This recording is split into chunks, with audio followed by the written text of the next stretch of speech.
ونبدأ الكلام بالصلاة على الحبيب. بصي بقى يا ست الكل، المعلومة دي من الحاجات اللي بتفرق جدا في الحلويات، وكتير من الناس بتتلخبط فيها، فتعالي أرتبها لك بأسلوب بسيط وسريع كده علشان تبقى مرجع ليكي دايما. الكوب يساوي كام جرام في الحلويات؟ الدقيق 1 كوب بيساوي 125 جرام. السمنة 1 كوب بيساوي 220 جرام. الزبدة 1 كوب بيساوي 200 جرام.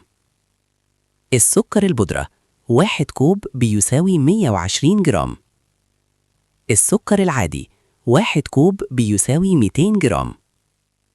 البيضة الكبيرة، البيضة الكاملة بيساوي 55 جرام، من غير القشرة بيساوي 45 جرام. اللبن، المية، العصير 1 كوب بيساوي 240 جرام. نشا الذرة 1 كوب بيساوي 120 جرام.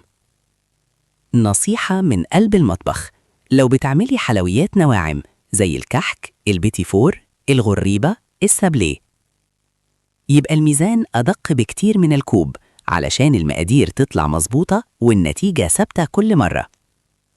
احفظي البوست عندك علشان ترجعي له وقت ما تعملي أي وصفة. ما تنساش تصلي على الحبيب.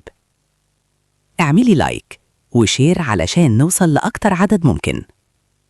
اللايك مش هيفرق معاك، لكن بيفرق معايا جدا علشان نقدر نستمر وننشر كل جديد.